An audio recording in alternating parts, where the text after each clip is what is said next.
The day of the school festival had arrived, and that morning Megumi was searching everywhere for Tomoya. Even checked the audio-visual room, but he was nowhere to be found. He had realized that the script written by Utaha was almost identical to the one in the book Metronome of Love. She tried to contact Tomoya and find him, wanting to convey that his decision regarding the script was very significant to Utaha. Megumi wondered if Tomoya understood this yet. She ran his school rooftop and sure enough saw Tomoya and Utaha arguing. Utaha was asking why Tomoya still couldn't understand her. She seemed screwy that she grabbed his collar, not wanting to hear what he was saying because it wasn't addressing her question. Utaha was furious that Tomoya was only seeing things superficially. After witnessing, Megumi quickly left. That afternoon, Tai and Utaha talked in a maid cafe. Tomoya told Utaha they had two main problems. First, as the story reached its climax, Utaha's script started to resemble a novel because it had too many explanations of each character's expressions and thoughts. This aspect clearly disrupted the game's pacing. Since the game already had ES and other supporting elements, there was no need to write explanations for things that were already evident. According to Tomoya, such as was actually distracting. Utaha thought that Tomoya meant would be better to omit those words from the game. Tomoya explained that in a visual, the story progresses as the player presses the continue button, and if nothing changes after pressing it, it doesn't involve the player in the story, which would ruin the game itself. Just as Tomoya was about to discuss second issue, Utaha, annoyed, interrupted him. She said that Tomoya wasn't just avoiding her question, but was also trying to oppose her, noting that he had become quite bold. Tomoya firmly stated that he wasn't up Utaha or belittling her work, but since it was a script for a game, Utaha slammed the table, startling the wasp who was bringing their food. Utaha said that wasn't the issue she was calling about. Tomoya also slammed the table, surprising the staff. He asked what Utaha's problem was, stating that game was a collaborative effort where everyone poured their heart and soul into making it. He confirmedly said that the script couldn't be the story was indeed amazing, but its delivery was the problem. Tomoya also admitted that he was really angry at Hit for realizing it too late. His words brought tears to Utaha's eyes. Tomoya begged her forgiveness. Utaha remained silent, continued to cry, making Tomoya more panicked as all the cafe patrons watched them. Tomoya and Utaha continued their conversation outside the Tomoya said that it wasn't Utaha's fault, but his own as the dyer, and he hadn't realized it because he had only been reading from text files. His perspective was clouded by the incredible story, especially the second part, which felt more like a novel, so the script wasn't suitable for a game. Tomoya assured her not to worry because there was still time to fight. He pleaded with Utaha to revise the script, but if she was unwilling, Moya would do it himself, even if it might lower the story's quality, because he was the director. Even if Utaha insisted on doing it, Tomoya would still proceed. That night, Tomoya started working on the script. Meanwhile, Megumi called Eriri and told her about Utaha's script needing a rewrite, and that Tomoya was going to fix it himself. Eriri asked about Utaha's situation. Megumi mentioned that Utaha was in Tomoya's room. Megumi was surprised that Eriri didn't react with her usual concern for the two of them. Eriri was confident that nothing would happen between them since one was busy fixing the script and the other had just had her script rejected. Eriri could understand Utaha's feelings as a creator whose work had been turned down. She said that it wasn't the time for her to worry about others because she would have a lot to do later, so for now, Eriri needed to finish her tasks as quickly as possible. Megumi then asked if Eriri wasn't attending the school festival or participating in the Miss Takoyaki contest that year, especially since Eriri had won it the previous year. However, Eriri replied that precisely because she had won last year, she had a reason not to participate this year. That night, Utaha woke up in Tomoya's room and saw him asleep in front of his computer. She covered him with a blanket and immediately began working on the script revisions. The next morning, Tomoya suddenly woke up, feeling panicked because he had fallen asleep. Utaha greeted him and said that the timing was perfect because she had almost finished reviewing the script revisions. Utaha explained that she tried to understand Tomoya's opinions while checking the parts that needed improvement. She had also marked sections she disagreed with or found clearly wrong, corrected missing words and typos, and added comments in several areas. Utaha then invited him to start the discussion. Tomoya was astonished to see so many revisions. Utaha mentioned that her award-winning debut manuscript had received twice as many revision notes from Mr. Mashida, and that it took about 2 years to reduce the notes to double digits. Utaha stated that writing isn't an easy job, so it's impossible for the first draft of her script for the game to be perfect right away. They began the revisions with Tomoya showing some text and dialogue to be included in the game. Utaha realized that light dialogue would be incorporated into the game, and she was confident she could finish it in a day. However, according to Tomoya, that wasn't necessary. Utaha only needed to review the revisions he had made. Utaha said that revising that part wasn't difficult, but the problem was incorporating both scripts into the game, especially since the two scripts had different story directions. Meguri's route had an action-adventure theme, while Ruri's route was a tragic romance. In Meguri's route, the story returned to the present time, whereas in Ruri's route, it depicted wandering aimlessly forever. In Meguri's route, everyone except Ruri ended up happy, but in Ruri's route, only Ruri and the protagonist found a small happiness. Utaha said that if Tomoya wanted to include both scripts in the game, the theme would become chaotic. Tomoya responded that Utaha was thinking like a novelist again, whereas having many mixed themes with unpredictable story directions was one of the strengths of dating simulation games. Tomoya mentioned two rules in dating simulation games. First, the female protagonist must be cute, and second, the game shouldn't be bound by rigid rules. Utaha then asked if the game Tomoya was making had the freedom to choose one of two routes with different story directions. However, Utaha's assumption was wrong. Tomoya said there would be 3 routes, with the third route being a beautiful ending where both Meguri and Ruri remained alive and found their respective happiness. Utaha called Tomoya foolish for adding another route in the middle of development that had to be completed by that weekend. If the script wasn't finished by Monday, Riri would struggle to create the illustrations. Utaha then asked why, if that was the case, Tomoya was doing something so ridiculous. It turned out that Tomoya was doing it because Utaha had made both female protagonists too compelling. Tomoya himself didn't know why he wanted both characters to live happily ever after. Maybe it was different from Yutaka Kasumi's previous works, but he just couldn't imagine a story where all the characters he loved didn't get to find happiness. Utaha admitted that writing like that wasn't her style, and because of that, she couldn't do it. If Tomoya really wanted to make that story, then why didn't he write it himself? Utaha said that maybe a creator shouldn't say something like that to their director, but between fellow creators, it shouldn't be a problem. Since it was Tomoya's ridiculous idea, he should be the one to write it himself. Tomoya then asked if Utaha was really okay with him inserting his lousy script into hers. Utaha told him not to be so self-deprecating because parts of his writing were already in her script.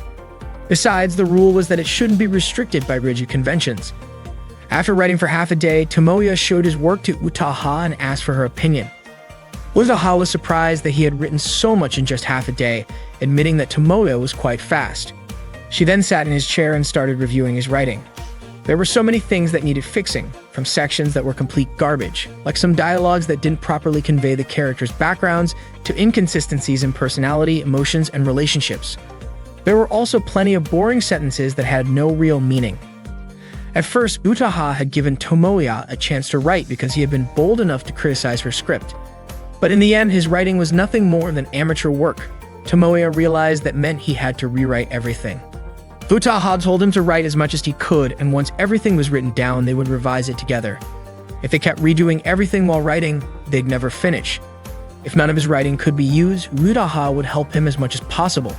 She declared that with her own 2 hands, she would turn Tomoya into a great writer.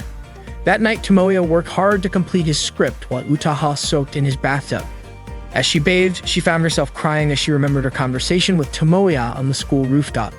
After finishing her bath, Utaha asked how far Tomoya had gotten. He told her he had reached the scene of Ruri's farewell. Utaha then sat in Tomoya's chair. Tomoya asked what she thought about giving players the option to chase after Ruri. Unfortunately, Utaha was too sleepy to think at that moment. Tomoya told her to get some rest, and Utaha asked him to wake her up in 2 hours.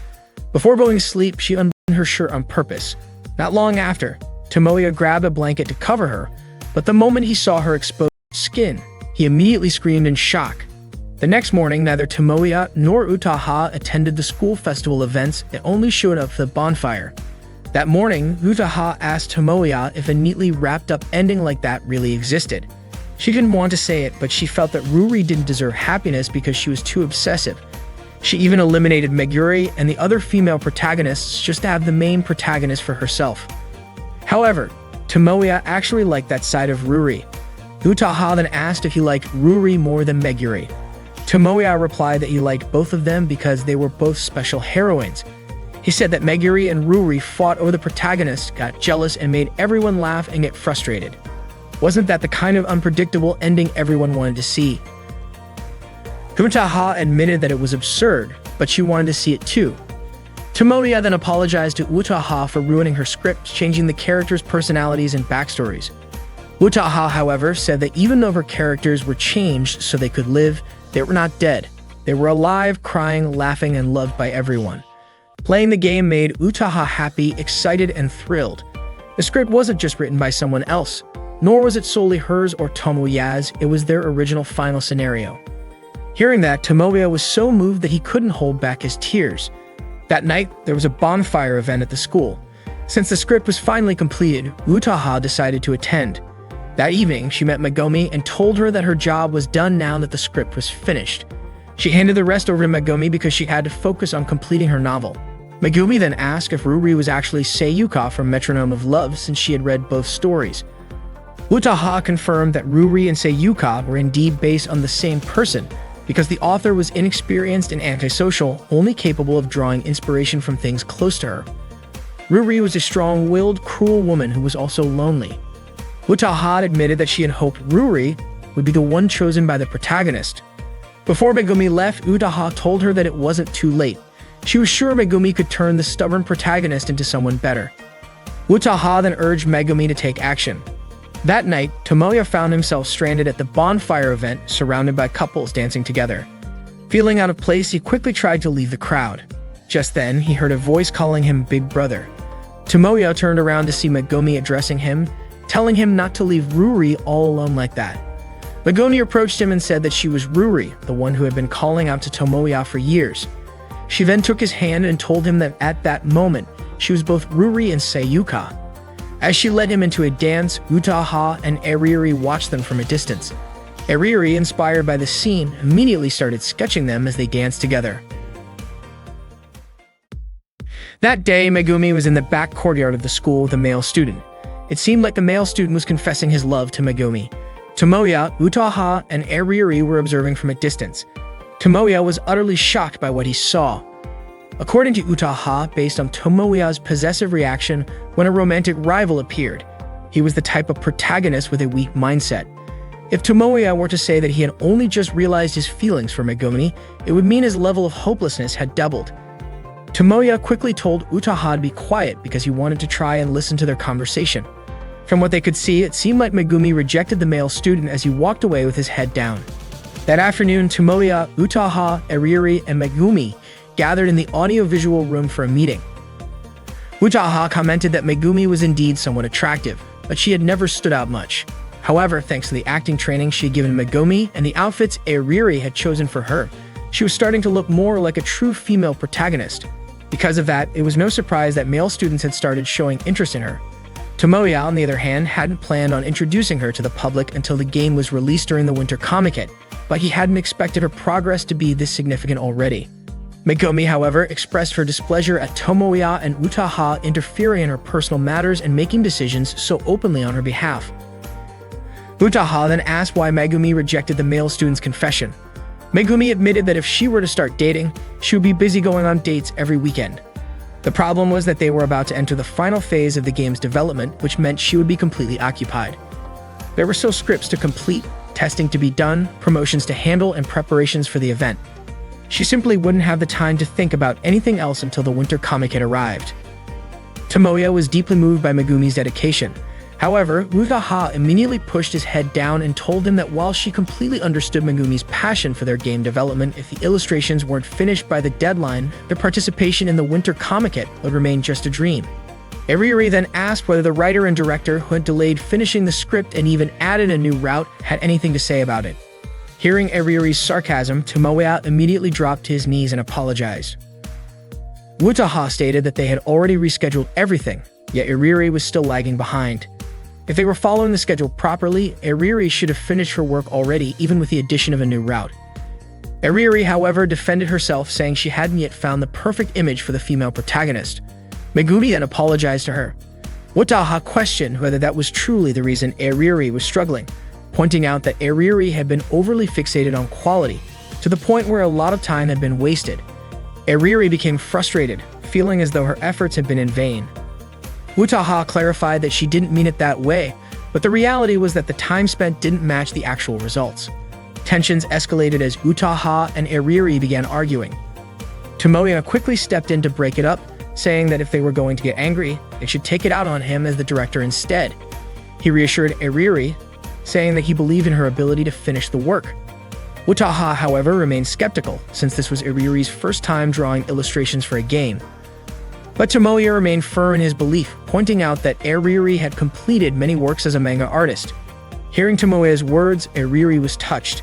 Tomoya continued, saying that in all her past projects, Eriri had always completed them, and her manga releases had always gone smoothly. He even called her an outstanding creator who would surely deliver results that met expectations.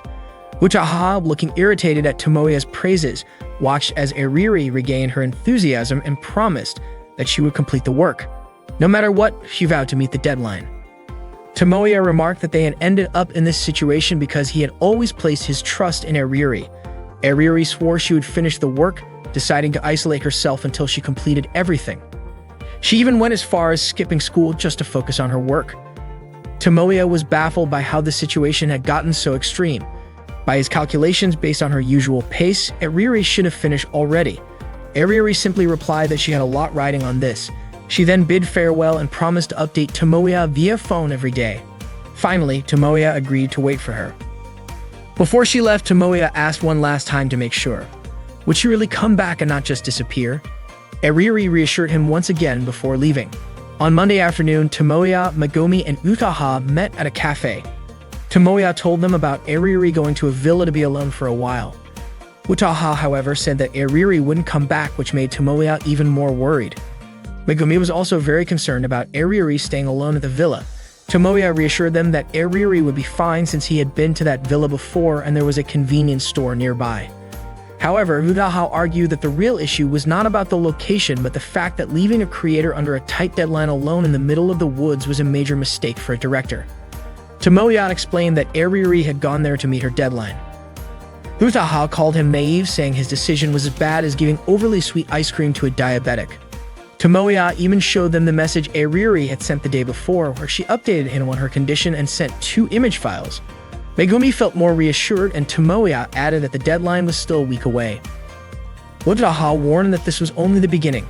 She had heard a story from her editor friend Sunoko about the typical signs of a creator trying to escape from their work, and she advised Tomoya to be cautious. The first stage was that their words became harsher. The second stage involved self-blame. The third stage saw increasingly delayed replies. The fourth stage was when they started saying things like wanting to die or not being able to go on, and the fifth stage was when they would completely cut off contact.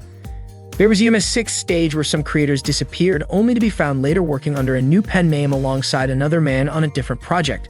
So in the end, the man they left behind didn't need to worry too much. The key takeaway was that if Tomoya started noticing these signs in Eriri's messages, he had to be on alert. Megumi then asked how long Eriri planned to stay there. Tomoya expected her to return before the deadline on Monday morning. After leaving the cafe, Megumi suggested they visit Eriri in Nasukojin on Saturday, planning to stay overnight and bring her back together. Tomoya immediately pointed out the awkwardness of Megumi, suggesting that a guy stay overnight with 2 girls. Megumi casually reminded him that during their previous training camp, one guy had played around with 4 girls and no one had minded. Tomoya, however, declined, saying he had his own deadline to meet. Megumi understood and decided to cancel her plan, opting instead to help Tomoya with his work over the weekend. Tomoya gratefully thanked her. Megumi then joked that it was strange how different girls kept staying over at a guy's place every week, making her even more curious about his social circle. On Tuesday, Eriri contacted Tomoya and sent him an illustration she had completed. Tomoya was surprised that she only sent one. Eriri had successfully finished Ruri's route and was now working on the main route that Tomoya had written. According to Eriri, Tomoya's scenario had a different tone compared to the other routes, which required a distinct approach to both line art and coloring. Because of this, her progress might be slower from that point onward. Tomoya was shocked to hear this but decided to wait patiently until Eriri was satisfied with her work. That day, Tomoya sat with Utaha in the school courtyard, updating her on Eriri's progress. Utaha had already predicted that leaving Eriri alone had been a huge mistake. However, Tomoya still had faith in Eriri, who had never abandoned a project before. Utaha once again reminded Tomoya that the first stage was starting to speak harshly, and that night, Eriri was likely to enter the second stage. Tomoya said that things were still fine yesterday even if she had only completed one page. Utaha responded that if an artist had stopped drawing, then it was over. Besides, Tomoya had no idea when Eriri would be able to draw again, especially since she had mentioned wanting to change her drawing style. In reality, artists are at their most vulnerable when trying something new. Utaha understood exactly what Eriri was going through. Suddenly, Utaha remembered that she still hadn't figured out the plot for her new light novel. She regretted choosing a school harem setting and thought it would have been better to go with a simple young romance story instead. Tomoya told her that he was really looking forward to her new series.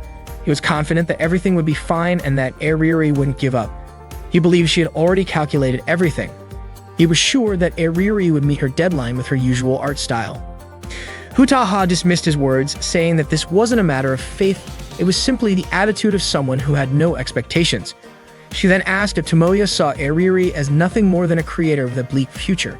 Tomoya denied ever saying such a thing. Utaha argued that Eriri wouldn't be able to change her art style, nor would she grow even when faced with a challenge that demanded growth. Instead, she would return without ever trying. Tomoya was confused. Wasn't he also hoping for Eriri to improve? Utaha then directly asked him if he actually wanted Eriri to grow as an artist. It had nothing to do with her personally, but Utaha found herself frustrated. She admitted that she disliked Eriri, but she still respected her more than Tomoya did, even though he was supposed to know her best. That was what irritated Utaha the most. Without another word, she walked away. That night, Eriri messaged Tomoya, saying she hadn't been able to complete anything. She felt completely stuck because she had gotten so used to Utaha's scripts over the past 6 months that she didn't know how to adjust to Tomoya's. Tomoya told her she was overthinking it. It was just a script, after all. Eriri had actually drawn several pages as an experiment, but she wasn't satisfied with them. If she used the same style, she feared it wouldn't fit the tone of Tomoya's writing, so she scrapped everything. Tomoya was shocked. "What do you mean you threw everything away?" Eriri admitted she had never experienced anything like this before. She hadn't made any progress at all. She didn't even understand what was happening to her. Tomoya told her not to put so much pressure on herself and to just draw like she always did. Eriri reassured him that she would meet the deadline and that she would handle this on her own because it was her own problem. Tomoya told her it wasn't her fault, but before he could say anything else, Eriri hung up the phone. With that, she had officially entered the second stage, self-blame. That night, Tomoya even dreamed about Eriri apologizing to him, and the dream startled him awake.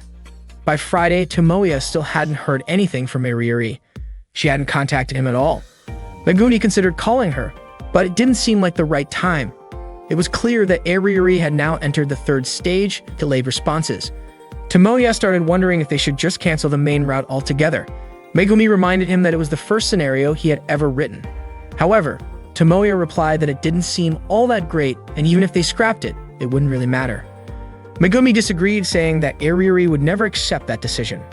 She had originally planned to say something encouraging, but seeing Tomoya's attitude at that moment made her hold back. Tomoya was puzzled as to why Megumi had been acting so harsh toward him lately. Megumi told him that if anything happened over the weekend, he had to let her know. Even if it wasn't about Nasukogen, she would still come. Tomoya thanked her.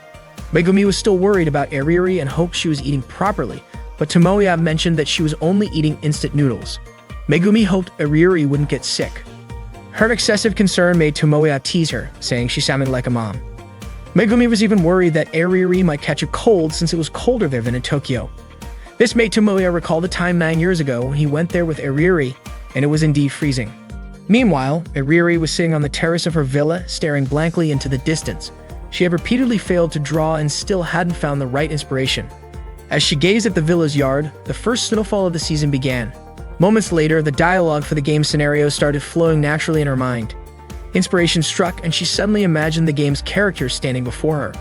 That midnight, Eriri suddenly called Tomoya, excitedly telling him that it was snowing beautifully at her villa. She also assured him that she was confident she could meet her deadline. Tomoya could hardly believe what he was hearing. Eriri explained that she had just come up with an idea for her drawing style and that she could finally finish everything. She realized that unlike in the art club where objects and backgrounds were drawn together, game illustrations required them to be separated. That difference had been bothering her all along. Tomoya asked if Ariri planned to change her entire drawing style. Ariri confirmed it, saying she would alter everything. First, she would paint the scenes, then scan them to separate the objects from the backgrounds. Tomoya then asked how many pages she had completed so far. Ariri admitted that she was just about to start. Tomoya was shocked, knowing that time was running out, but Ariri confidently claimed that she could draw more than 5 pages a day. Tomoya doubted she could pull it off, but Ariri was determined. As long as Tomoya believed in her, she was sure she could do it. Ariri even admitted that she liked the route Tomoya had written. Even though the happy ending felt a bit forced, she could still feel the joy in it. Because of that, she would finish her work, no matter what anyone said. She was determined to complete it. That very night, Ariri started painting while gazing at the scenery outside her villa. Inspiration kept coming as she saw the game characters and their dialogue materializing in her imagination. The happy ending in Tomoya's route was beautiful. The protagonist could bring happiness to both Ruri and Meguri. Ariri could see that happiness unfolding right before her eyes in her mind's vision. She even asked Tomoya to cheer her on by saying that she could do it, that she was amazing, a genius, and that she should hurry up and start drawing. Tomoya simply told her to do whatever she wanted. On Sunday, Ariri called Tomoya to tell him that she had finished everything. However, her voice was so weak that it was clear she wasn't doing well. Moments later, Ariri collapsed. Tomoya panicked, repeatedly calling out her name over the phone. That morning, Ariri woke up from her bed, realizing that it had been a while since she last pushed herself to the limit. She suddenly remembered that it was Monday, and that she hadn't sent her illustration files to Tomoya yet. Quickly, she got up to send the files, but as she stepped onto the floor, she accidentally stepped on Tomoya's face, who had been sleeping on the floor. Tomoya screamed and begged her to stop stepping on him. The night before, Tomoya had met with Iori, who introduced him to Akane, the person handling finances for their creative circle. Tomoya greeted Akane and asked what was going on. Iori explained that when Tomoya had called him, he was in a business meeting with Akane, and after hearing about Tomoya's situation, Akane herself had suggested bringing him along. Tomoya felt bad as he had only intended to borrow money from Iori. Iori mentioned that taking a train or taxi would take a long time, especially if he had already missed the last train. So Iori decided to take him straight to Nasukojin. Tomoya explained that Ariri had been isolating herself there and was sick. Since her parents were in England at the time, Tomoya took the initiative to visit her. Iori then asked whether Tomoya had managed to send the final copy of his work to the media. Tomoya replied that worrying about that was not his priority at the moment as Ariri was unwell. Hearing this, Iori felt that Tomoya had changed. He was no longer the same person as before. Tomoya admitted that he was neither intelligent, calm, nor cold like Iori. However, Iori was surprised by how much Tomoya had accomplished. Over 2 megabytes of script, more than 30 songs, and if the illustrations were completed, there would be hundreds of illustrated pages in Tomoya's game. Tomoya had only just realized how massive his project had become. Iori insisted that Tomoya still had time to send the final copy and wondered how he managed to push his team this far. Was his creative circle just for fun? Tomoya firmly stated that he had never treated it as a joke. Iori acknowledged that Tomoya had always been serious from the very beginning. He then argued that Tomoya shouldn't have gone to Nasukojin and should have left this matter to someone else while he stayed home to finish the final copy. To Tomoya, such an approach seemed cold and selfish. He couldn't just leave Iori's situation to someone else. Meanwhile, Megumi tried to call Tomoya, but he didn't answer. Iori suspected that Tomoya just wanted Ariri to be his and his alone. Tomoya was shocked to hear that remark. Upon arriving at the villa, Tomoya immediately went inside and saw Ariri's scattered illustrations. He was stunned when he found Ariri lying weakly on the floor. Tomoya quickly asked Iori to help him carry her to the bed. Iori then asked Akane to bring in the supplies from the car. Before Iori left, Tomoya thanked him. Iori mentioned that he had contacted a company he was acquainted with, and they were willing to wait until noon. He advised Tomoya to reach out to his friends in Tokyo to finish the final copy. That meant there was still half a day left to work on it, and Iori was confident that Tomoya could pull it off. Tomoya expressed his gratitude, and Iori replied that as long as the problem could be solved with money and connections, it wasn't a big deal for him. That morning, Tomoya told Ariri that she had likely caught the flu and needed to rest. Ariri mentioned that it had been a long time since she last had the flu, but Tomoya reminded her that she used to get sick often. during the Hinadal Festival, the Shichigosen Festival, and even on Christmas. Eriri asked how her illustrations turned out, and Tomoya told her that all 7 pages were great. Eriri was overjoyed. Tomoya then told her that her task was complete and asked her to take a break. Eriri assumed that the game was finished and that everything was going well. She also thought that Tomoya had already inserted her illustrations into the game and integrated them. However, that was not the case at all. Tomoya hadn't even added her illustrations to the game yet. Upon hearing this, Eriri was, of course, furious with him. Tomoya asked her not to push herself too hard. Eriri urged Tomoya not to waste time to finish it quickly because she knew that he was someone who always gave his all and never gave up. Tomoya replied that he had already made his choice between a sick friend and a looming deadline. Eriri argued that he should have chosen both, but Tomoya said it was already too late. Eriri accused Tomoya of wasting her hard work from the past week and of disregarding the efforts of all the other members over the past 6 months. Tomoya explained that only the final part wouldn't be completed in time for the Winter Comiket, and the rest could still be finished. Even if they had to delay the release, it wouldn't change much. Eriri was disappointed with his decision. It was obvious that Tomoya truly wanted to release the game, especially considering all the hard work the members of Blessing Software had put in together. Eriri called him an idiot and cried her heart out. Tomoya tried to comfort her. Eriri apologized to Tomoya for failing to keep her promise. Tomoya stayed by Eriri's side all day, taking care of her because he was afraid that if he left, she might not make it. At 10 a.m., Tomoya urged Eriri to eat something.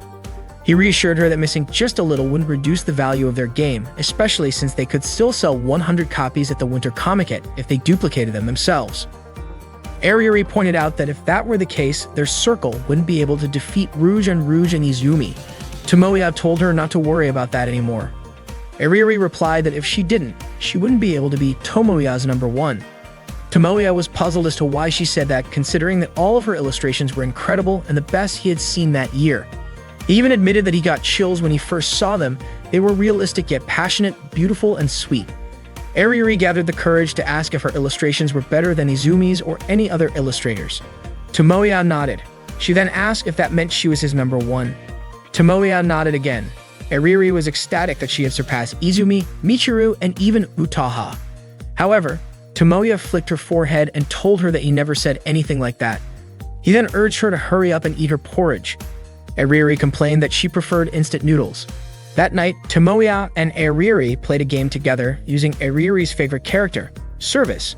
When Tomoya had to choose a gift for Service, he picked a ruby brooch.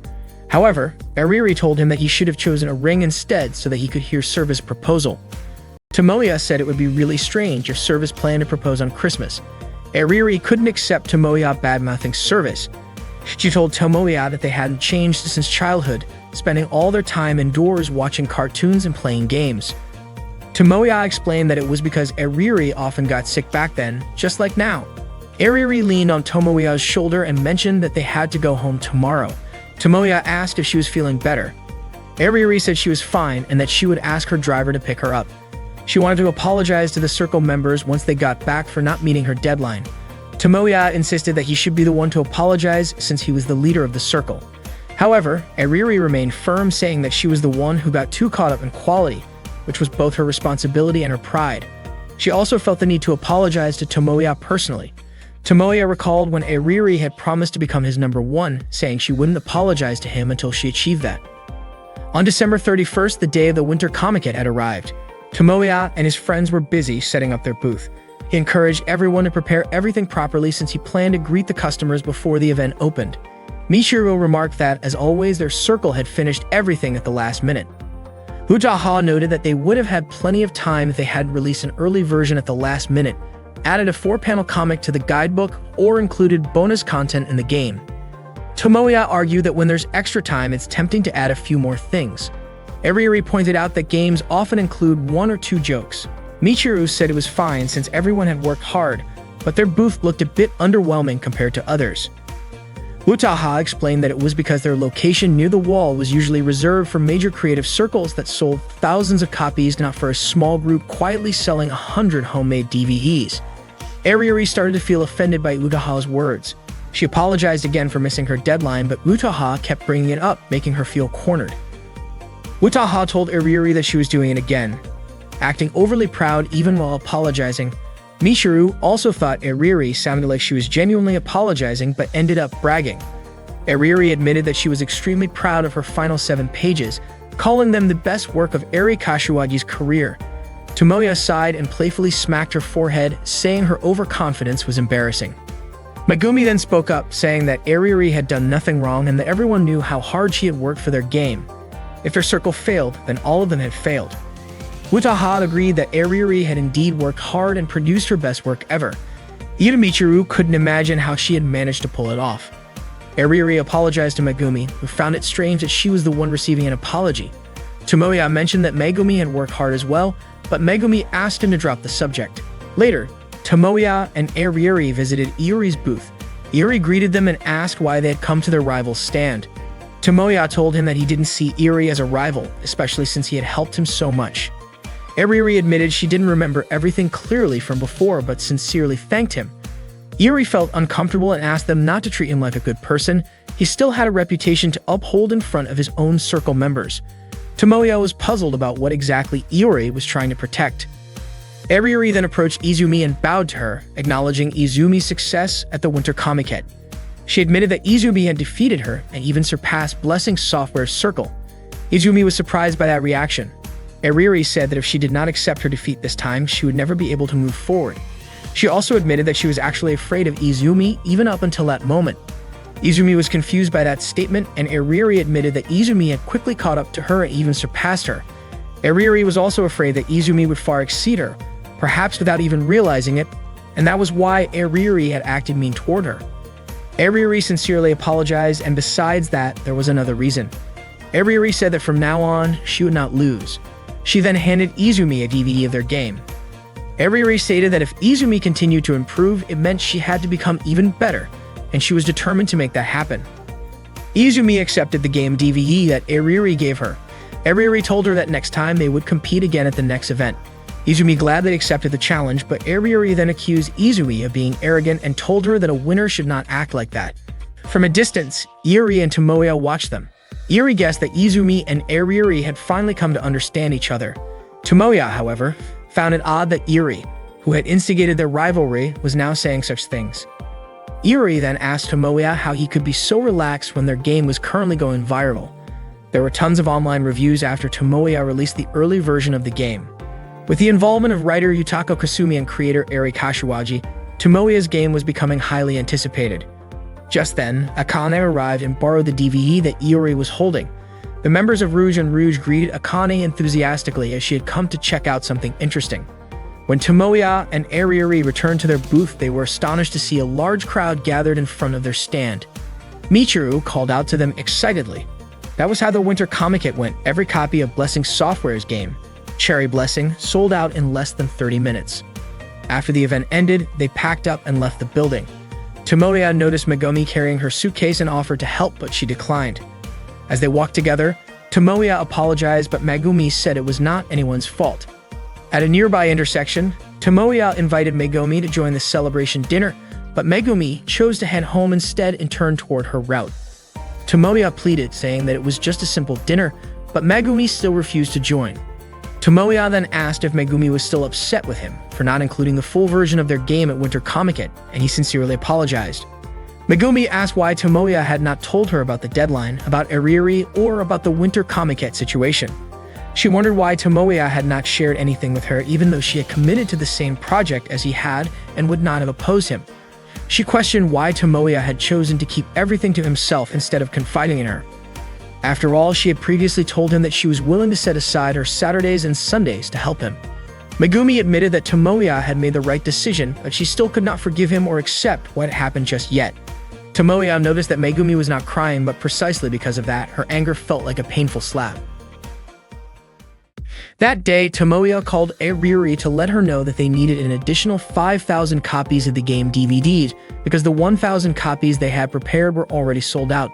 Tomoya admitted that the retail stores had been a huge help. Eriri noted that the shortage of products at the Winter Comiket seemed to have been compensated for.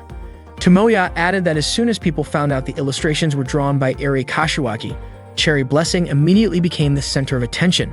Eriri smiled, even though they never intended to hide that information. Tomoya also mentioned that netizens became even more hyped when they found out the scenario was written by Yutaka Kasumi. Airiri suspected that Utaha herself had spread the news. Tomoya responded, asking why Airiri would say something like that, considering he and Utaha had worked together to complete the game. Airiri laughed, saying she was just joking, and that Tomoya also deserved praise for his scenario. Tomoya mentioned that the route he had chosen received mixed reviews. Airiri said that didn't matter because she personally loved it. Tomoya pointed out that the competition with other creative circles wasn't over yet, and he would continue promoting Cherry Blessing. Just as he was about to ask Airiri for something, she immediately guessed that he wanted a thank you illustration. Airiri assured him that she was already working on it. Tomoya said he would update their circle's website to boost sales even further. Airiri smiled, commenting that Tomoya was starting to sell things just like Iori. After ending the call, Airiri went back to working on her illustration. The next morning, as Tomoya got off the train, Utaha suddenly greeted him and started chatting while they walked to school together. Naturally, the students around them stared in surprise. Utaha congratulated Tomoya on the additional game orders. Tomoya thanked her, saying that now he could properly compensate her for all her help.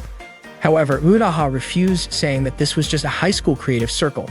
Tomoya argued that this was precisely why they needed to divide the earnings fairly among all members. Utaha sarcastically pointed out that Tomoya was both the leader and the producer, which basically made him human trash. She then asked why he didn't just run off with all the money, live extravagantly, and leave behind nothing but the angry curses of the other members. Tomoya, confused, asked if something had happened with one of Utaha's previous producers. He also found it odd that Utaha was walking and talking with him on the way to school, something that had never happened in their 2 years together. Utaha explained that she was about to graduate soon and would be parting ways with Tomoya. She wanted to remember everything from their 3 years together, including moments like this.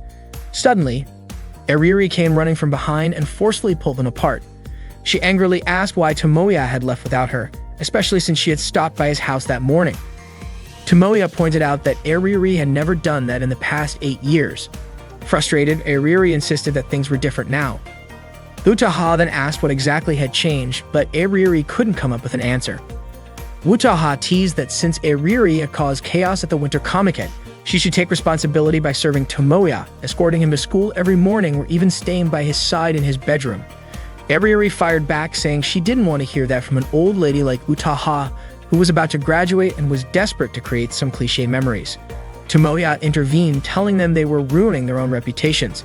Their argument quickly became the center of attention among the students arriving at school. Utaha didn't mind being in the spotlight, but she turned to Airiri and asked, "What about you? What will happen when everyone finds out that you're actually a cowardly, perverted comic artist?" Airiri realized that, yes, she was a maniac and an illustrator of erotic comics, but she was definitely not a coward like Utaha claimed. Tomoya tried to calm her down. In class, Yoshihiko couldn't believe that Airiri and Utaha were fighting over Tomoya. He was baffled and wondered if Tomoya was the protagonist of a high school harem anime. Tomoya suddenly realized how annoying the best friend character in harem anime could be. Yoshihiko teased that Tomoya had landed a critical hit right before Valentine's Day. Suddenly, Megumi entered the classroom and Tomoya and Yoshihiko greeted her. Tomoya told Megumi that the next circle meeting would be on Friday and asked if she could attend. However, Megumi dodged the question by pointing out that the school bell had rung. Yoshihiko commented that Tomoya's wife was really mad about this morning's chaos, but the issue was not that simple. That day, Tomoya and Iori met at a cafe. Out of nowhere, Iori handed Tomoya a Valentine's chocolate. Tomoya was completely caught off guard by Iori's gesture. Iori told him not to be shy as they had always been close friends. Then, laughing, he revealed that he was just messing around. The chocolate was actually from Izumi. Tomoya quickly grabbed it, frustrated that Iori had to make such a big deal out of it. Iori explained that Izumi had really wanted to give it to Tomoya in person, but she was busy preparing for entrance exams for a public school. Tomoya asked Iori to pass on his regards to Izumi. Iori then inquired if Tomoya was busy with his next project and whether he had already signed up for the summer art fair. Iori wanted Tomoya to participate as he still had unfinished business with him. Ever since Tomoya released his game, he had become Iori's rival. While Iori admitted that his sales numbers were still higher, Tomoya's games seemed to be getting better reviews. Tomoya credited his success to having Eri Kashiwagi and Yutaka Kasumi in his circle, saying that as long as they had strong content, they wouldn't lose. Iri was confident that his circle would win if Eriri and Utaha's skills remained the same as before. However, their recent growth had surprised him. Iri admitted that he had never been moved by a game's story and visuals the way he was with Tomoya's. Tomoya was shocked to learn that Iri had actually played his game and not just him. All of his circle members had played it and enjoyed it. Tomoya hadn't expected that at all and sincerely thanked Iri. Iri then mentioned that some of them might hold a grudge against Tomoya since he had revealed to them that Tomoya had written the final happy ending route himself. Tomoya was confused. How did Iri know that? Iri then revealed that he owned one of only 5 copies of Little Rhapsody 2, a project Tomoya had worked on with Izumi 3 years ago. Tomoya was completely shocked when Iri showed him the book. Iri pointed out that Tomoya's writing style hadn't changed much and still hadn't fully matured. He teased Tomoya, waving the book around. Tomoya, in desperation, offered to buy it for 5,000 yen, just so he could bury it forever.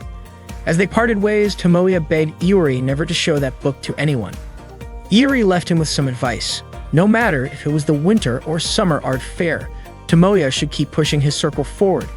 He also needed to hold on to Eriri and Utaha. That night, Tomoya wondered if he could start a second project for Blessing Software. He questioned whether it was okay for him to interfere with Utaha's novel writing any further, and whether he had the right to push Eriri even harder. Tomoya tried calling Megumi, but she ignored his call. That day was Valentine's Day. In the morning, Eriri deliberately stopped by Tomoya's house so they could go to school together. She handed him a Valentine's chocolate. Tomoya's response was complete silence. Eriri was puzzled. Was this really the first time Tomoya had ever received chocolates on Valentine's Day? Tomoya was simply surprised because Eriri wasn't acting as over the top as usual. Normally, she would have said something a little more aggressive. Eriri was curious about what kind of image Tomoya actually had of her. Tomoya pointed out that this was the second time he had received chocolates from Eriri, and before he knew it, 9 years had already passed. Hearing that, Eriri blushed, while Tomoya found her reaction odd. Was the tsundere supposed to act differently? As they walked to school together, Tomoya mentioned that he had a lunch appointment with Utaha that day. He also told Eriri that Utaha's latest novel had just been released and he wanted to give her a direct review. Eriri commented that Utaha sure had found a great excuse to meet Tomoya on Valentine's Day. Tomoya suggested that Eriri read Utaha's work too so they could discuss it together. Eriri admitted that she had already read it 3 times. According to Tomoya, Utaha's writing style really stood out this time, and her techniques felt incredibly smooth. However, he didn't want to talk about it any further since he needed to share his thoughts with Utaha first. Eriri noted that Tomoya was really lucky this year, getting so many chocolates. Now all that was left was Megumi's chocolate. Tomoya instantly fell silent. Eriri figured that Tomoya still hadn't made up with Megumi, even though nearly 2 months had passed. If they were just friends, they should have reconciled by now. But as it turned out, the situation really was that complicated. Eriri offered to talk to Megumi on his behalf, but Tomoya refused. He insisted that he had to solve the problem on his own. Eriri pointed out that if this was about the winter comic hit, then she was partly responsible too. Tomoya quickly reassured her that it wasn't her fault at all. What mattered most was that Eriri focused on her illustrations. Eriri asked him to wait just a little longer. Tomoya didn't mind since they hadn't officially announced anything yet. Eriri pleaded for a bit more time, saying she would soon regain her motivation. Tomoya gave her 2 weeks. Then Eriri leaned on him and told him to forget about deadlines for now. They should just relax for a bit. Tomoya replied that she could finish it whenever she wanted. Eriri then asked where Tomoya and Utaha were meeting later. Tomoya said he would tell her, but only if she told him what she planned to do with that information first. During lunch break, Tomoya met Utaha in the audiovisual room. He congratulated her on the release of her novel, Hectopascal of True Love. He even admitted to staying up all night to reread it 3 times. He thought Yutaka Kasumi's writing hadn't changed at all. Her style and story flow felt even smoother than before. Though he wasn't sure if he was qualified to comment on writing techniques, the overall tone of the novel still had Utaha's unmistakable charm. Tomoya also told her that he would definitely attend her book signing event next week. Utaha teased him, saying she could sign something for him right then and there if that's what he wanted. However, Tomoya clarified that he wanted an autograph from Yutaka Kasumi, author, not Utaha, his friend. Utaha smirked and said she would personally sign her name as Utaha all over his body right then and there. Tomoya shuddered at the thought that Utaha handed him a small package. Tomoya didn't understand what it meant. Utaha mentioned that they had already spent many nights together. She then shouted that those nights were meant for writing scripts and plots, not for anything else. Utaha stated that starting tomorrow, she planned to stop going to school. Tomoya asked if she had already decided which university she would enter. Utaha explained that she still had to write the second volume of her novel, so before starting college, she would focus on continuing her novel first. Tomoya then asked what she planned to do once she started college. Utaha said she would probably work on the Hectopascal series first, since Sonoko was also very enthusiastic about its anime adaptation. Tomoya then asked about their circle blessing software. He assured Utaha that he wouldn't ask her to write all the routes like before, even if she could only manage one route or just a short bonus story. She could work on it whenever she had time. Tomoya also asked if Utaha would be willing to join their next project. Utaha, in turn, asked if Tomoya had already come up with an idea for the next project. Tomoya asked for a week to think about it. Utaha then asked who Tomoya planned to assign as the illustrator for the next project. Would he entrust it to Ariuri again? And was he sure he could really convince her? According to Utaha, Ariuri hadn't drawn anything at all that year. Tomoya was confident that Ariuri had drawn something, but she probably hadn't decided on the finishing touches yet. Utaha pointed out that it had already been a month past the agreed deadline. If that were the case, it meant she had been negligent, and the one enabling such behavior was none other than Tomoya himself. Tomoya reasoned that Ariuri had been sick last year, but Utaha countered that Ariuri had already recovered by then and should have had no other distractions. If she still couldn't draw, it meant she was no longer able to produce any work. Utaha was puzzled as to why Tomoya was so lenient with Ariuri. His attitude might make Ariuri happy, but as a creator, she wouldn't want that. Deep down, Utaha wanted to collaborate with Ariuri again. She wanted to create something that could surpass Cherry Blessing. When class ended, the teacher reminded the students to go straight home and not wander around since it was going to snow. As Tomoya packed up, he noticed that Megumi had already left the classroom. On his way home, the snow started falling heavily. Tomoya saw Megumi sitting alone inside a cafe through the window. He sent her a message and felt relieved when she immediately read it and left soon after. Tomoya then sent another message inviting Megumi to meet on Friday after school in the audiovisual room to discuss their circle's future plans. That night, Tomoya opened his game and noticed that the expression of the character Meguri had changed drastically. This reminded him of how Megumi genuinely wanted to create the game. He also recalled the time Megumi suggested that he play the game directly when he was struggling to choose between Utaha's two scripts. He remembered how excited Megumi was to help him implement the game's script. Tomoya wondered why Megumi was working so hard to create the game. She was even willing to stay up late to help him, cook for him, and cheer him on. Tomoya suddenly felt overwhelmed with emotions. He wanted to apologize to Megumi. That night, Tomoya began drafting a new plan for their next project. It seemed that he had finally decided to figure out how to raise a boring girlfriend. On Friday, just before the school day ended, Megumi was still unsure whether she should attend the circle meeting or not. Seeing Tomoya asleep at his desk, she packed her things to leave, but Tomoya suddenly stopped her at the classroom door. He invited her to the circle meeting, adding that she had completely fallen for his act of pretending to be asleep. Once they arrived at the audiovisual room, Megumi asked where Ariuri and Utaha were. Tomoya told her that they wouldn't be attending the meeting. He then locked the room, making Megumi a little uneasy, wondering if Tomoya was about to do something to her. However, it turned out that he just wanted to present his project plan through the projector because his home printer had run out of ink. Tomoya explained that capturing the innocence and charm of the female protagonist through changes in attitude and expressions when expressing emotions was the key to creating a fictional character that could truly make Megumi fall in love. He admitted that from the start he wanted to create a game where the female protagonist had an irresistible charm, one that could make players' hearts race. However, the result turned out to be quite different from what he had originally envisioned. Their previous game had a touching romantic theme, and while he wasn't dissatisfied with the story, especially with Utaha and Hariri's contributions, it had been a commercial success. Megumi then asked what exactly the documents Tomoya was showing her were. Tomoya asked if she hadn't read the title on the first page. It was their next game proposal. Megumi questioned why Tomoya was showing it to her, and Tomoya grew frustrated that Megumi had only skimmed through the proposal he had poured his heart into. The reason was obvious. The female protagonist of the game was Meguri, a character based on Megumi herself. Megumi then asked if Tomoya really thought she would be happy about being involved in the project. Tomoya admitted he didn't know for sure, but without Megumi, the project wouldn't happen. Even if the other members participated, the game simply couldn't be made without her.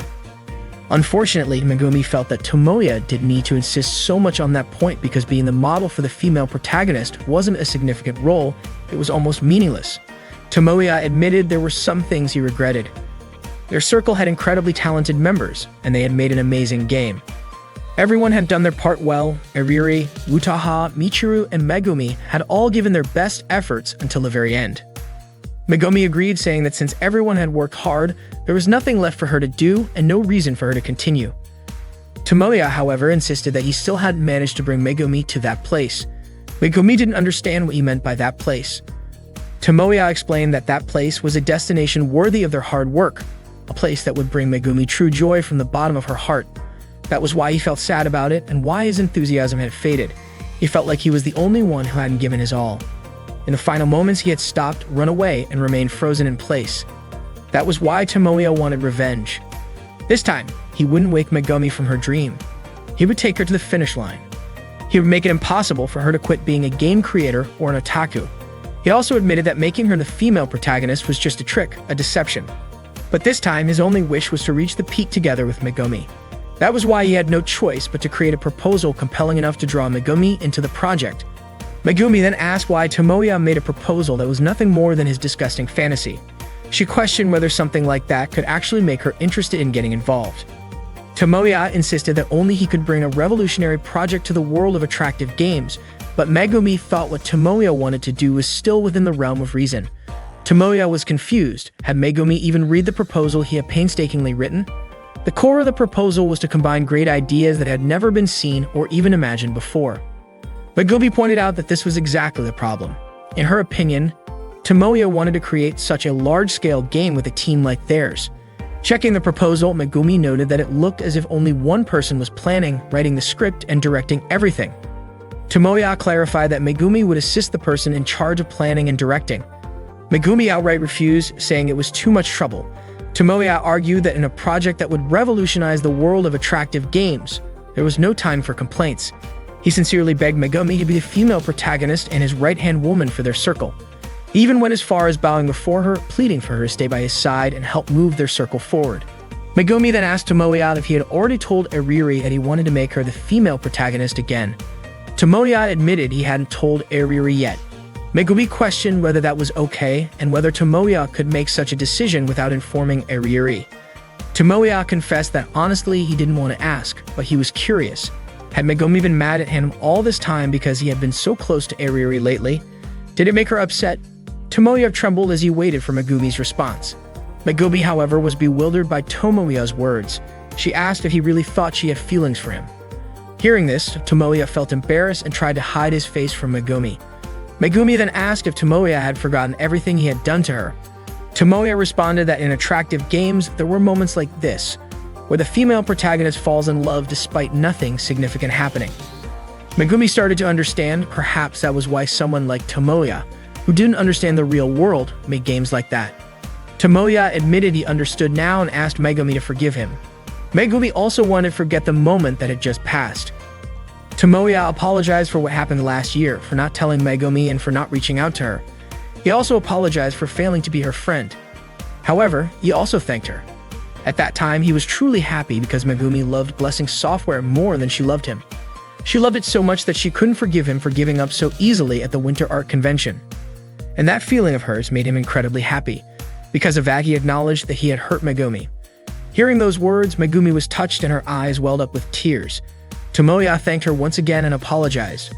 Megumi could no longer hold back her tears. She cried even though she had been trying to suppress them all this time. No matter how many times Tomoya apologized, she wouldn't feel happy. Tomoya smiled, but Megumi said his behavior only made her angrier. Megumi then asked, weren't they friends? Weren't Iriri, Utaha, and Michiru their friends too? She said that if they were truly friends, then there shouldn't be any secrets, hidden feelings, or decisions made alone. Whatever the problem was, they should have talked about it first. Tomoya admitted that Megumi was right and that he was the one at fault. Megumi said their circle was far more enjoyable than she had expected, which was why she had ignored Tomoya and the others for the past 2 months. But in reality, it had been incredibly difficult for her. Tomoya apologized again, but to Megumi, his apologies felt insincere. Megumi and Tomoya went to the supermarket together. Megumi asked if Tomoya was sure that the setup would work. Tomoya admitted that it might be difficult at first, but eventually they would get used to it. Megumi said that someone like her was not suited to be the right-hand person of their circle, especially since the other members were incredibly talented. Tomoya reassured her not to worry about that because the leader of the circle wasn't that great either. Megumi then asked Tomoya to grab some onions. Tomoya questioned why they needed onions, and Megumi explained that she planned to make curry for dinner. Since their circle meeting would likely go on until late at night, Megumi decided to cook dinner. After buying some groceries, Megumi also bought some underwear. Megumi then asked why Tomoya planned to have Utaha write the first route. Tomoya explained that it was because Utaha would soon start college and be busy with her novels. Megumi pointed out that last year, when Utaha was busy with her college entrance exams at her novel, Tomoya still pressured her to write all the routes for their game. Tomoya was confident that this would be Utaha's greatest work, even if it was only one route. Megumi then asked if the quality of the rest of the script wouldn't suffer if Tomoya wrote them instead. Tomoya insisted that they had to keep moving forward. Megumi realized that it was their circle's leader who had to work the hardest. After paying for her underwear, Megumi asked Tomoya to lend her some clothes when they got to his house. Tomoya was surprised to hear that Megumi was planning to stay over in his room that night. On their way home, Megumi asked if Iriri still hadn't recovered. Tomoya admitted that at the moment, it would be difficult to ask Iriri to handle the illustrations for all the characters. Megumi then asked if Tomoya had any other illustrators in mind who were as skilled as Iriri and hadn't joined any circles yet. That question felt like a harsh reality check. When they arrived at Tomoya's house, Megumi asked where his parents were. Tomoya explained that they had gone to a funeral in Nagano and wouldn't be back until the day after tomorrow. While cooking together in the kitchen, Tomoya admitted that Cherry Blessing was indeed a good game they had created, but it wasn't the game he had originally wanted to make. The game turned out well, but not because of his ideas. Megumi pointed out that perhaps Tomoya had been too influenced by Utaha and Iriri. That was why, for their next project, Tomoya wanted to return to the original vision of Blessing software. He wanted to create a game that could capture people's interest without relying on excessive elements. He wanted the game to focus on its characters while delivering a touching story in a simple way, drawing players in with its unique charm. Megumi handed Tomoya a taste of the food she had cooked, asking if the flavor was right. Tomoya then talked about how he wanted the next project to center around communication with the female protagonist and incorporate a system where players could manage schedules, monitor the protagonist's health, have 3 dating locations, give gifts, and even tap the screen to kiss the girls. That night, Tomoya and Megumi sat down for dinner together, enjoying Megumi's cooking. Megumi admitted that a game like that sounded impressive, and Tomoya added that he also wanted to create an adventure game with a rich story, something that would become his signature style. He then asked for Megumi's opinion, but she wasn't sure what to say yet. Tomoya insisted that it was important, saying he would talk about the girl he liked with enthusiasm. Megumi pointed out that Tomoya didn't seem to feel embarrassed when it came to fictional characters. Tomoya admitted that it might be difficult and the result might even turn out worse than before. There was a chance it wouldn't sell well, and fans might criticize it. Suddenly, Megumi reached out and wiped some sauce off Tomoya's cheek. After dinner, Tomoya showed Megumi some examples of the kind of game he envisioned, something similar to an ordinary high school romance. There would be no reincarnation memories, chronic illnesses, or time travel. There wouldn't even be a parallel world, just daily conversations, small events, and the adorable antics of the female protagonist. Megumi asked if games like the ones Tomoya showed her already existed. However, according to Tomoya, there were 2 key elements missing. First, the in-game conversations, the dialogue between the female protagonist and the player, were incredibly boring, cringeworthy, and overly scripted. Second, the reactions of the female protagonist were way too predictable. Whether it was a tsundere, a little sister type, or a cool older girl, they all followed the same generic patterns. While Tomoya admitted that tropes were important, he believed that female protagonists should feel more human. Their reactions should change depending on how much time had passed and their mood at the moment. Their attitudes should evolve along with their feelings, and the way old friends talk should naturally be different. That's why a slow, natural approach was needed so that players could connect with them more easily. Tomoya insisted that female protagonists should be treated like real people by introducing more variety into their interactions. Hearing that, Megumi pointed out something ironic. If human relationships do change over time, depending on how much time is spent together and how feelings develop, then shouldn't his own attitude have changed as well? She was frustrated that Tomoya hadn't learned anything from the past. If he truly understood what he was saying, then why hadn't he changed when it came to their relationship? They had spent so much time together, grown closer, yet he still acted the same. Megumi started getting angry, realizing that Tomoya had never truly understood anything. He kept claiming that female protagonists were just like real people, but Megumi was a real person too. Then there was the title of his proposal, How to Raise a Boring Girlfriend. Megumi couldn't understand why Tomoya would call his own character boring and then use that as the title of the game. Tomoya quickly promised to change it if Megumi didn't like it. Even while Megumi was soaking in the bathtub, she kept discussing the matter with Tomoya over the phone. She doubted whether he could really make such a good game, and Tomoya reassured her that he would do his best. But to Megumi, Tomoya lacked awareness of the very issues he was trying to address. She suspected that Tomoya was actually trying to make a game even more difficult than before. Tomoya urged her to relax while taking a bath instead of scolding him. Megumi shot back that she was acting like this because of him. Tomoya repeatedly apologized, but to Megumi, his apologies felt insincere. They ended up talking late into the night.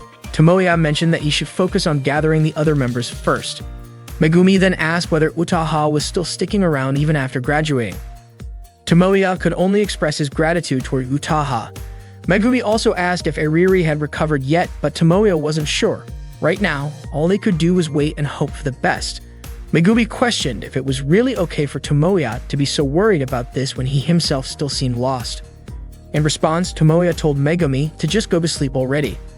Tomoya found Megumi's behavior that day a bit strange. Megumi then asked him to forget about her odd behavior by tomorrow. She took out a chocolate bar from her bag and handed it to Tomoya. Even though it was a little late, she still wanted him to have it. Tomoya accepted the chocolate, and with that, they went to bed. On that day, it was graduation day for Utaha. Tomoya congratulated her on her graduation, and Utaha smiled at him. Utaha mentioned that she wouldn't attend the graduation party, and Tomoya asked why she didn't want to go. According to Utaha, she didn't feel the need to attend because she had no relationships or connections with her classmates. Tomoya thought that the Queen of Solitude indeed had a different perspective. Utaha didn't expect Tomoya to come to her graduation event, especially after their last parting. Tomoya then recalled when Utaha said that his attitude might make Eriri happy, but in her opinion, Eri Kashiwagi didn't want that. The reason Tomoya met her that day was related to what they discussed back then. Utaha said that they had just argued, and now that she had graduated, they might not meet again. If it was indeed a farewell, Tomoya should have asked Utaha to make it unforgettable, perhaps with a pleading tone as if he was pinning all his hopes on it. Tomoya clearly couldn't do something like that. Utaha asked Tomoya to let her go home and change clothes first, but if for graduation memories it was appropriate to wear the uniform, Utaha was confused about which to choose. Tomoya said he wanted to talk seriously with Utaha and invited her to a cafe. Tomoya presented the proposal for their next project for their circle. Tomoya said he still wanted to make a game with the same members: Utaha, Eriri, Michiru, Megumi, and himself. That's why Tomoya had no other choice but to provide a proposal that could make them like it. Utaha read the proposal first. Tomoya waited for Utaha to read the entire content of the proposal. After finishing, Tomoya asked her opinion about the proposal. Utaha said she would give it a score of 75 because Tomoya made it well. The story and setting weren't original, but the standards Tomoya used could be considered quite high. According to Utaha, Tomoya still relied on the appeal of the female protagonist. Tomoya used the right approach for an attractive game. Tomoya admitted he liked games with romance and emotion that they had previously made, but the main goal in creating the circle was to showcase the appeal of the female protagonist. Utaha also said that in the proposal, Tomoya had clearly written what he wanted to create. His feelings were truly conveyed, and she was just giving an honest assessment of the proposal. Tomoya asked if Utaha would join the project. Tomoya even said that if Utaha was too busy, she could contribute a little, even just one route or even just as a project supervisor. Tomoya really hoped Utaha would accept his offer. Utaha asked if Tomoya had talked to Eriri first and what her opinion was, whether Eriri would accept it. Tomoya said he hadn't asked Eriri yet. Utaha apologized because she couldn't work with him anymore since she didn't have time to join the project. Tomoya said he wouldn't demand much from either Utaha or Eriri. Utaha said that precisely because Tomoya never demanded much from her or Eriri, the project couldn't be considered worthy of making her and Eriri sacrifice. Tomoya admitted he couldn't bear to do that. Utaha said that creators like her and Eriri would stop developing if they weren't pushed to their limits, facing tight deadlines and balancing quality and speed. According to Utaha, creators cannot grow unless they face challenges that push them to their limits. That is why Tomoya is not suited to be a producer. No matter what he does, he should be able to push others to their limits. He has to be able to make them suffer before turning his back and leaving them. Otherwise, he will never earn the respect and recognition of the creators, and that would mean he has already failed as a producer. Tomoya admitted that he couldn't be that ruthless. Utaha then mentioned that someone once asked her to sacrifice herself completely for a proposal, but after reading its details, she felt that even dying for it wouldn't be a problem. When Tomoya looked at the proposal, he realized it was from Fields Chronicle, created by Akane. Utaha explained that to celebrate its 20th anniversary, Fields Chronicle planned to introduce an entirely new theme with a fresh team. She was certain that it would create a huge buzz once released, as Akane was just that famous. At that time, Akane was handling a major RPG game title. Utaha then asked Tomoya if someone were to show him Tomoya's proposal and the Fields Chronicle proposal, which one would he choose? Tomoya finally understood that Akane had recruited Utaha by showing her that proposal. However, Utaha corrected him, saying that she wasn't Akane's main target. The person Akane truly wanted was Ariri as the illustrator. Utaha clarified that she wasn't trying to flatter Tomoya, rather she just really wanted to work with Ariri again. She even apologized to Tomoya multiple times. 1 month earlier, Akane had attempted to draw using the same style as Ariri's artwork. That day in Art Room 2, Utaha saw Ariri repeatedly discarding her drawings while also smiling as she replied to messages from Tomoya. As Ariri attempted another sketch, Utaha asked if she was going to throw it away again. In Utaha's opinion, the drawing wasn't bad, and she couldn't understand what part of it Ariri disliked. Ariri was startled and asked how long Utaha had been there. Utaha replied that she had been there since Ariri was grinning at her phone while reading Tomoya's messages. Mimicking the message, Utaha teasingly said, "I'll always wait for you, Tomoya." She found it amusing how Ariri's behavior was completely contradictory, as if she had a split personality. Ariri, flustered, told Utaha to shut up and called her a long-haired witch. Utaha pointed out that the nickname was meant for Megumi. Ariri then said that she could go home with whoever she wanted and that it was none of Utaha's business. Utaha didn't care about that either, but she wondered what would happen if one of Ariri's classmates saw her going home with Tomoya.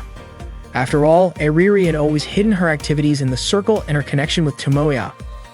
Ariri retorted that she and Tomoya were just heading home together, and there was nothing strange about it. Besides, did Utaha really think she would be friends with someone who made a big deal out of something so trivial? Utaha then told Ariri that she had chat marks on her face, prompting Ariri to quickly wipe them off. After school, Utaha was still walking with Ariri. Ariri asked if Utaha wanted to go home with her and Tomoya as well. Utaha replied that she wouldn't act that childish and would leave before Tomoya arrived. Ariri then asked what Utaha actually wanted to talk about, since she had only been teasing her the entire time. Utaha finally got to the point. She asked if the drawing Ariri was working on was the illustration for their circle's website and when it would be finished. It was supposed to have been completed back in January. Utaha wouldn't tell Ariri not to be tempted by men because she had experienced it herself and understood how it felt. Ariri admitted that she wasn't tempted by men. According to Utaha, whether in business or hobbies, if it's a task, it must be completed because Ariri is also a creator. Ariri said she just hadn't fully recovered from her illness during New Year's, and once she felt better, she would finish it. Ariri explained that her skills were declining at the time, so she couldn't create illustrations like the ones she made in Nasukojin. Utaha argued that it was just her imagination since Ariri had overcome it before and managed to complete her tasks before the deadline. At the very least, she never gave up until the last moment. Utaha even questioned where Ariri's pride as a creator had gone and where the Ariri who fought hard in Nasukojin until she fell ill had disappeared to. Ariri said it was just an ordinary illustration for the website, and it wasn't meant to be sold or part of the game. Besides, Tomoya would definitely forgive her. She even added that even if she didn't draw, Tomoya would still understand. Seeing Tomoya running towards them, Utaha quickly left. Tomoya apologized for being late and asked if anything was wrong with Ariri. Ariri replied that she was fine and immediately invited him to go home together. The next day, Sonoka, Utaha's manager, informed her that they had reached an agreement with a game company in Osaka, Maruzu. Maruzu had a well-known fantasy RPG series called Fields Chronicle, and they wanted Utaha to join their latest game project. They permitted Utaha to handle a novel and books for the series. At first, Utaha thought they wanted to adapt the game into a novel, but it turned out they wanted her to write the game scenario. Sonoko said the executives were excited because they never expected Utaha to be asked to write the scenario for Fields Chronicle, which would be highly beneficial for her as the license holder for the novel series. Utaha then asked if Sonoko truly believed she was capable of writing a fantasy RPG game. Sonoko was confident that Utaha could do it because the true talent of writer Yutaka Kasumi had yet to be recognized by the outside world. According to Sonoko, the time had not been right before, but now was the perfect moment, especially under the guidance of the person who directly offered Utaha the project, someone who fully understood the world of doujin and the industry within it. Akane from Rouge and Rouge. Sonoko mentioned that Akane had seemingly handed over her circle to younger people, but she was still an active and highly renowned manga artist with multiple titles selling millions of copies. Utaha was surprised that someone of Akane's stature was interested in her. Sonoko explained that Akane became intrigued after playing the game Cherry Blessing. She also said that Akane had found the perfect scenario writer and illustrator for the project. That day, Utaha and Eriri met with representatives from Maruzu. While in the elevator, Utaha asked why Eriri had come if she intended to decline the offer. Eriri replied that it was Utaha who had suggested she meet them first. Utaha said she was there because it was her duty as a representative of Fushikoa Publishing. Eriri admitted that she was afraid they might succeed in convincing Utaha to join. She didn't care about Utaha personally, but she knew Tomoya would be disappointed. Eriri said that Tomoya hadn't said anything yet, but she suspected he was already planning their next project, and he wouldn't be able to recover if he lost his main writer. They arrived at the Maruzu meeting room, where Eriri woke up Akane. Utaha recognized her immediately. Akane asked how Eriri's health was, which confused Eriri as she didn't recall meeting Akane before. Akane then instructed them to read the proposal for 30 minutes and decide immediately whether they would join the project or not. Akane made it clear that her offer to Eriri and Utaha was not something to be taken lightly. Eriri told Akane not to force her will so recklessly, especially since neither she nor Utaha had said they were interested in the project. Eriri was also annoyed at Utaha for opening the proposal. Utaha replied that it was a proposal made by Akane, her work after all. It seemed like both Utaha and Eriri were starting to admire its contents. Akane invited them to share their thoughts, ask questions, or even criticize it if they wanted. Utaha then asked what Akane truly wanted from them. Akane bluntly said that she wanted them to die because that was what it took to complete the project. She demanded that they stay alive for the sake of the project and give their souls to finishing it. Eriri was baffled by what Akane was saying. Suddenly, Akane pointed out that the illustrations in the last 7 pages of the game they had released were exactly what she wanted, but even better than that. If Eriri couldn't surpass that level, then it would all be meaningless. Eriri was shocked at how Akane was making decisions so freely, saying that she couldn't possibly accept because she already had her own circle, Lessing Software. Akane countered that Eriri couldn't stay there forever. If she did, no one would be able to fully utilize the talent of Erika Shiwaji. According to Akane, only Yutaka Kasumi could match Eriri's skills, and she expected Utaha to bring out Eriri's true potential, both in her work and in her mental strength. Utaha then asked if she was only meant to be a motivator for Eriri. Akane answered that if the game's script had real strength, then Utaha's involvement would only be meaningful if Eriri participated as well. Otherwise, Utaha wouldn't be of any use in the project. Eriri insisted that she couldn't handle such a massive project. It was indeed a great opportunity, but she simply couldn't draw like that anymore. Akane acknowledged that Eriri's skill might have declined slightly. However, Eriri immediately corrected her, saying it wasn't just a slight decline, she truly couldn't draw like that anymore. Akane suddenly burst into laughter, mocking Eriri and calling her pathetic. She was frustrated that Eriri was limiting herself after just one attempt, claiming that her abilities had deteriorated. Akane couldn't understand how Eriri still dared to call herself an illustrator. Utaha stepped in, telling Akane to stop her harsh words. However, Akane handed them an envelope filled with drawings. She stated that she could still acknowledge Eriri's originality. But at that moment, Eriri's art style had become too easy to replicate. Eriri was stunned as she looked at the drawings Akane had given her.